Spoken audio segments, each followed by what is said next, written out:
Assalamualaikum warahmatullahi wabarakatuh. Kami dari kelompok 1 yang beranggotakan Netker Restu Pratama dan Yoko Triana di sini akan menjelaskan tentang sejarah Jazirah Arab pra-Islam yang akan dibaca oleh Yoko Triana. Sejarah Jazirah Arab pra-Islam. Jazirah Arab secara bahasa terbagi menjadi dua kosakata, yaitu Jazirah yang berarti pulau. Sebagian ahli sejarah menyebut Jazirah Arab dengan sebutan yang berarti semenanjung, sedangkan kata Arab menurut para sejarawan yang berarti padang pasir dan gurun atau tanah gersang yang tidak ada air dan tumbuhannya. Jadi Jazirah Arab merupakan semenanjung yang penuh dengan padang pasir dan gurun, serta gersang tanpa air dan tanaman. Kata ini telah ada semenjak Arab kuno dan masyhur di semenanjung Arab. Kehidupan penduduk Arab pada masa itu rata-rata hidup nomaden, suka mengembara dan berpindah-pindah. Selain itu, kehidupan mereka dibentuk berdasarkan kabilah-kabilah suku. Kabilah ini dibentuk oleh kelompok-kelompok keluarga atas dasar pertalian darah, nasab, perkawinan, dan sumpah setia. 1. Letak geografi Jazirah Arab. Letak geografi Jazirah Arab sebelum Islam adalah antara Kekaisaran Romawi Timur di barat dan Kekaisaran Persia dinasti Sasaniyah di timur. 2. Agama kepercayaan masa pra-Islam. Bangsa Arab pada masa pra-Islam memiliki kepercayaan yang beragam, namun sebagian besar adalah penyembah berhala. Adapun pemeluk agama Kristen, Nasara, Yahudi, Zoroaster, Majusi. Pemeluk agama Kristen terdapat di Hiroh, Hasan, serta Najiran. Pemeluk agama Yahudi terdapat di Taimah, Wadil Qura, Haibar, dan Yasrib. Sedangkan pemeluk agama Zoroaster terdapat di bagian timur Jazirah akibat pengaruh Persia. Sebagian kabilah juga ada yang menyembah benda alam, binatang, atau jin. Dan ada pula sekelompok kecil yang menjalankan monoteisme. 2. Suku bangsa Arab sebelum pra-Islam.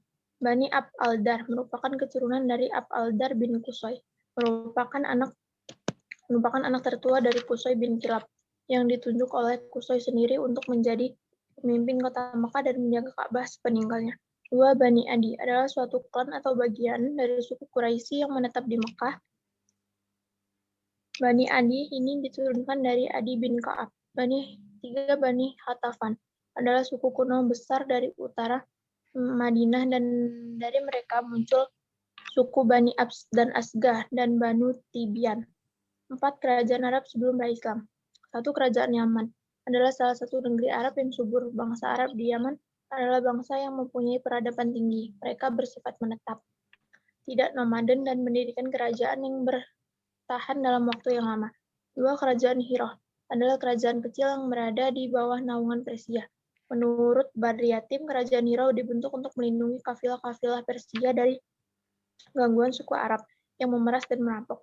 3. Kerajaan Syam. Bangsa Arab Qud'ah yang berhijrah ke Syam mendapat kepercayaan dari Raja Romawi sebagai pemimpin Syam. Mereka terdiri dari suku Sulaih Ibn Hulwan yang di dalamnya juga terdapat Dal'am Ibn Sulaih yang terkenal dengan sebutan Al-Dajaimah. 4. Kerajaan Arab sebelum pra-Islam. Yang pertama kerajaan Yaman, kedua kerajaan Hiroh, dan ketiga kerajaan Syam.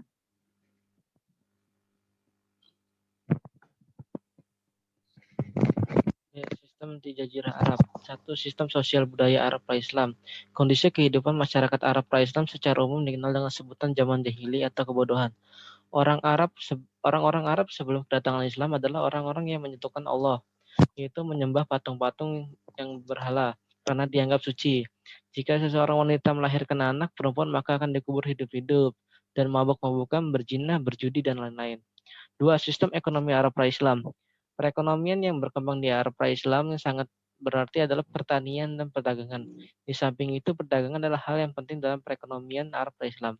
Ditinjau dari tempat tinggalnya, orang Arab terbagi dalam dua wilayah, yaitu Arab Baduy atau kampung dan Hadhari perkotaan. Dari sini nampaklah perbedaan sumber penghidupan di antara mereka. Orang Arab Baduy menggantungkan sumber kehidupannya dari berternak. Mereka berpindah-pindah menggiring ternaknya menuju daerah yang sedang mengalami musim hujan atau ke padang rumput. Mereka mengkonsumsi daging dan susu hasil ternaknya, membuat pakaian, kemah, perabot dari wol atau bulu domba, serta menjualnya jika keperluan pribadi dan keluarganya sudah terpenuhi. Kekayaan mereka terlihat dari banyaknya hewan ternak yang dimiliki. Selanjutnya, 3. Sistem perdagangan Arab pra-Islam. Perniagaan yang telah mendarah daging bagi warga Arab membuat menjamurnya pusat-pusat perdagangan di berbagai wilayah Arab, terutama Makkah dan sekitarnya. Pusat perdagangan ini bukan hanya sebagai tempat transaksi perdagangan, tetapi juga pertemuan para pakar sastra, penyair, dan orator. Pusat perbelanjaan pun menjelma menjadi pusat peradaban, kekayaan bahasa, dan transaksi-transaksi global. Selain penduduk Mekah, penduduk Yaman juga terkenal dengan perniagaan. Mereka menjadikan perniagaan sebagai mata pencaharian terbaik dalam mencari rezeki. Sistem perdagangan di Arab ini juga melalui darat atau laut.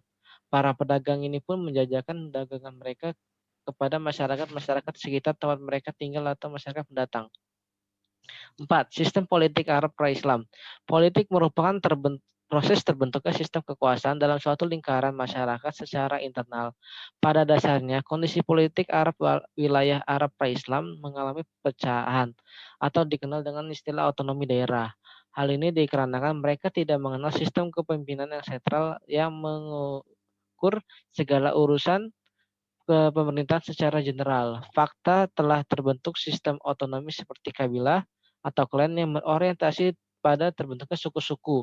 Dengan demikian, bisa dikatakan sejak masa jauh sebelum Islam datang, masyarakat Arab telah memiliki keorganisasian dan identitas sosial yang jelas.